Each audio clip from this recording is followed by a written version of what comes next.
you guys, hey, we want to show you today a really simple double line pull.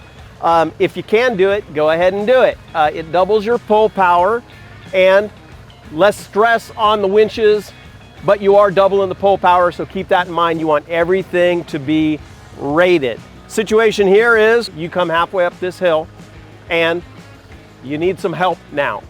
You got a pretty steep angle there. So we'll be pulling out using the winch, obviously, to start with. Winch line up to the 80 and back with a snatch block as your double pull. Closed system winching for safety. We'll be hooking up to the rated tow point on the front that's not currently used for the safety line that we have to keep the truck positioned. And then we will be winching up and taking our time, making sure that everything throughout the whole process is going the way we want. The equipment's not being pushed past limits, and everybody stays safe. Now, with the double line pull, you're effectively doubling your pull strength. If you have a redirected line using the snatch block at a 90-degree angle, you're again at 1-to-1 pull power.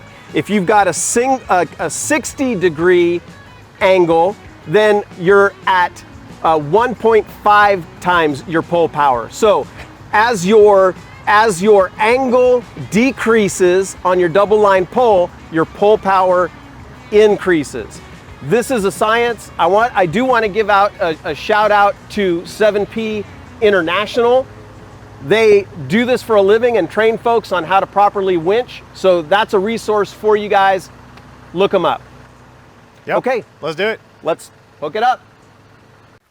All right, so I just want to show this setup close up. I've got a strap all the way around the bumper. I am not on the little ring on the ARB bumper because that's not a rated point. We've got a rated D shackle.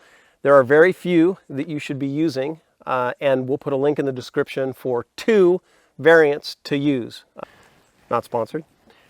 And we've got our snatch block here, going from the winch through the snatch block back to the bumper. Now, as this is close, our angle is increasing, which decreases the pull power. But when we're actually separate, it'll basically be doubling the pull power because it'll be coming through the snatch block back to the same location as the anchor. So that is the basic setup. All right, what you see hooked up, my winch is hooked up as a safety line right now to keep that heavy defender in place. And I am wrapping this strap around the entire bumper, not using this as a winch point because it's not rated.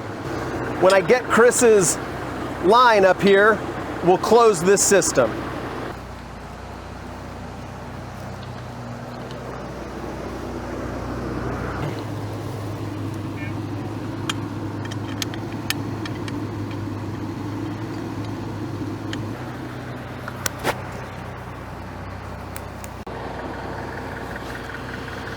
So I'm using the extra long double heavy duty one.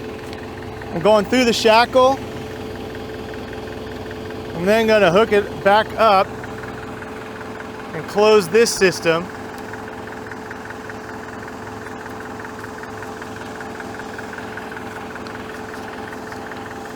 And then I'm going to hook it up to the recovery point on the front of the truck, which is another closed system,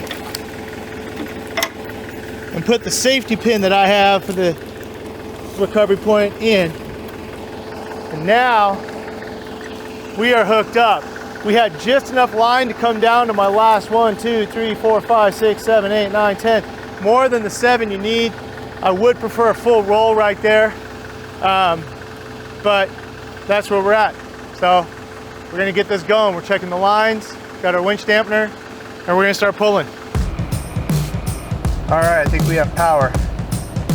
We do, you're coming up. Taking up slack.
right, Chris, how'd you think that went?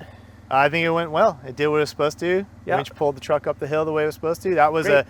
from inside the cab, I'll tell you, that was steeper than it looks. It always is. Yeah, no, I was very much pinned to the back of the seat there. Now the other thing I'm going to say, you guys see we have that safety line on the Camel Trophy. If you're not familiar, this is a historic vehicle, and it is, I mean, it's one of a kind. There's a handful of Camel Trophy vehicles out there, not quite like this. Yeah. We're very careful. We are definitely belt and suspenders when we do demonstrations with the Camel Trophy, right? So Yeah. we have that safety line, but if you can have a belt and suspender strategy with your pole, do it. Stop if you can, take your time. If there's any question, we all have radios. You need to be able to communicate with the folks that are on the other end of the winch line. And so we all had our radios, and we were communicating with one another so that we knew exactly what was going on. And that's really a key component, is to be able to communicate with one another. Yeah, as I was coming up, I had zero visibility of what was in front of me. All I saw was hood. It was steep enough that I really I couldn't see your rig, I couldn't see my winch line, I couldn't see anywhere over the front of the truck. I just saw hood. So I'm blind at that point, but controlling the winch. So I need spotters to do their job and tell me what I'm doing. Right, exactly.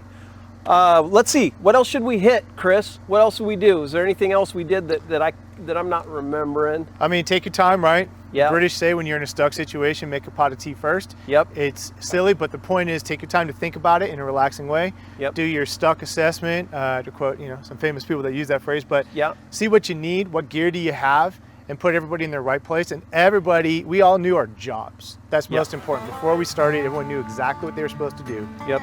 And we rehearsed it. So we knew where we were gonna go, what our goals were, when we had to stop, and all those good things. So communication.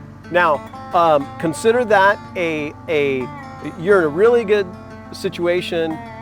If you have that time to do the assessment, absolutely do it. We'll acknowledge the flip side of that coin when action is necessary, right? Yeah. So we're not pretending that you always have time to be as slow as you would like, but if you've got the time, take it. You can't do, they say paralysis by analysis. You can't not act because you're afraid of doing the wrong thing. If the truck's in an unstable situation, get a line on it. You get a line on it, you hook it to something, doesn't almost matter where, stop it from being unstable. Right. Okay, get the people out most importantly, and then do your stuck assessment. Yep. Yeah. And for me, I think I'd recommend doing a double line pull if you can.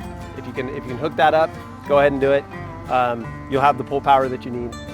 Yeah, always, if you can, All right, I think that's about it, right? That's it, man. Air fives. Okay, cool. High fives. Yeah.